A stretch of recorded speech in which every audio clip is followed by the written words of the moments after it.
Hello, namaste, and greetings and Christ from Nepal, Pokhara. I'm Prakash Chandragiri. I'm a positive, confident English teacher from Nepal.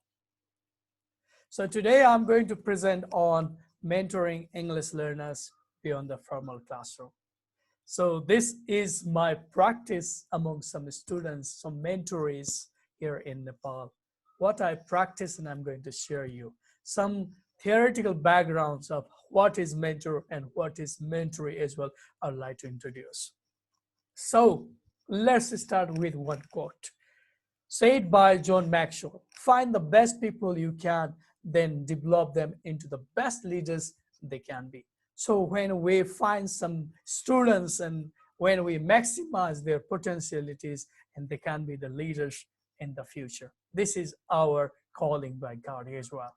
So one exercise, thinking exercise, I'd like to share you that. So think about a situation you were helped by being able to share with someone you trust, some difficult, some troubling aspect of your life that can be recent, and you can imagine or think. So what you have got relatively recent some support or that practices so that you could solve the problems. And another thing I would like to ask you, who is your mentor and who is your mentoree? I have one my mentor in my life, directly, indirectly, that is my father. And my mentor is my son, who is growing into Christ as well, who is growing academically in life as well. So my father is a good mentor, and teaching is in my blood. I love teaching. I enjoy teaching English. My father is also a teacher, and me as well in teaching field. So teaching is in my blood. So this is a great opportunity to be mentor each other. So my mentor is my son, is my mentoree. He's growing, he's developing his all the potentialities in his life with our counseling, mentoring, and support. And these are my students, beautiful students, and they are learning English. They are growing their levels of English language teaching as well. So this is a great opportunity for me. And the definition of mentoring is to support and encourage the people to manage their own learning in order that they can maximize their potential, develop their skills, improve their performance, and become the person where they want to be in the future. Supporting and encouraging and managing their own learning, maximizing their potentiality and their potential and develop their skills according to the University of Readings. And there are other definitions as well. Paul Stanley has and Bobby Clinton defined that it is a relational experience in which one person empowers another. And another concept is peer mentoring. I have one my friend, and we can mentor each other. And husband and wife can be peer mentoring. They can be good mentors, peer mentors. Even teacher can mentor each other, peer mentors, so that they can develop their skill, teaching skill. And we can think of now a mentor you had. Think about the mentoring relationship if you had practiced, a difficult or different person who was influential in your life as a child, and a young adult, or in your one development as a leader. So I think you might have one leader or mentor in your life so that they could or he or she could mentor you. And some essential qualities: integrity, authenticity, excellent characters, servant's heart, and humbleness, and engaged sustainability. And these are the qualities of mentoring. And some good mentor and mentees there have their one some characteristics as well, that affirmations, listening skill, empathy, performance, ability to reflect, and eagerness to learn, courage to take risks, and growing into maturity for the good mentee. That is the characteristic. So there are other roles as well of mentoring, like discipler, director, coach, counselor, and teacher. And mentor role can be different. Like for teacher, can be a facilitator and instructing the knowledge and the skills to the students, and developing and building the knowledge among the students. So I'm going to focus on teacher, mentor, and that practice and that data analysis as well. So some skillful intervention, mentoring, like authoritative intervention, facilitative intervention. So prescriptive, informative, confronting, these are the authoritative, facilitative, catalytic, supportive, and cathartic. These are the some interventions in mentoring, and we can practice.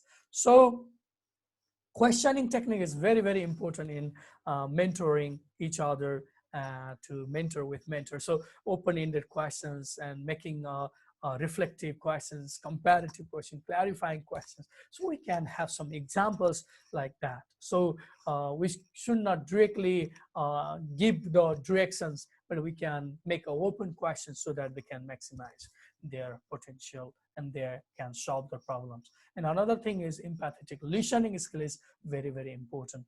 Like listening carefully the facts, feelings, and the so we can let don't defend and explain, and we can let the person explain their some problems and difficulties. So empathy is very, very important. So it means we can identify their feelings and feel that as well.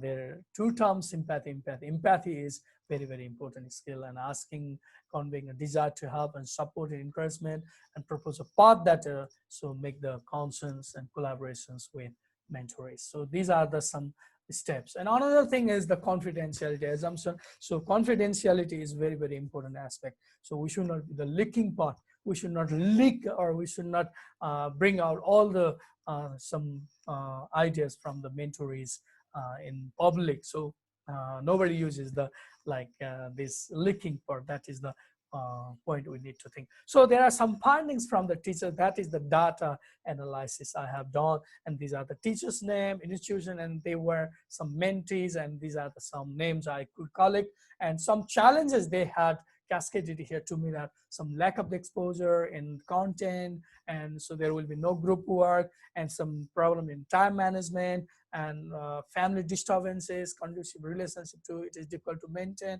and so instructions and plans based on mentors levels and interests. Some instructors or teacher or mentor, teacher mentor, so failed some ideas, and they couldn't design the lessons and plans for mentors level. So that was also a problem. And one thing for teacher mentor is very, very good skill is tolerance and patience in teaching, a heart of the teaching. So that should have them. So sometimes they lack, and that was the problem for them. And outcome and benefits of that research, this data analysis shows that they can facilitate openly, they can get ample time for the students level, individual nature as well. They could develop their listening skill and flexibility about place and time, like place they can do at home or in some restaurants or somewhere they can do that, and conversations, and they could develop their engagement, and there was high retentions and personality, dealing power, capacity. It was developed speaking skills. And I have also won my experience, and I have kept on my YouTube channel as well. I could mentor 2 orphanage students at my hostel where I lead a school, and that was there were 2 students, and I could mentor them, and that was very, very good result for them. And no distraction, they could develop these skills.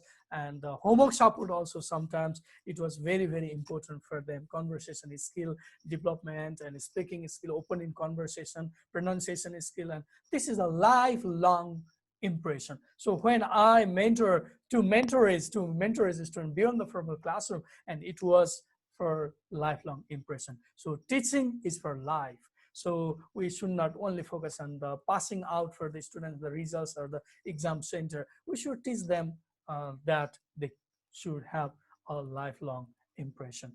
So I would like to share you and some points and theory or some background I have taken from Training Development Associated Institute, DI, Nepal, and I could take that training. So thank you very much for listening, and I'm going to share you my YouTube channel also, how I could mentor the students as well. And so I'm also principal and English teacher at Guru Activity School of Faith-Based School here in Pokhara, Nepal. And I'm English lecturer and teacher at Gupteshwar Mahadev Multiple Campus in Pokhara. So I will show you another one, my YouTube channel. You can see here. So this is the skill, how I could do that, how I could develop the students. So this is the students learning some skills, and she's also developing her listening and the conversation skill, and I could practice with them. So it was great privilege to be with them and teach them and get us some ideas about teaching skill as well. So thank you so much for listening to me. Thank you very much. And have a blessed time, everyone.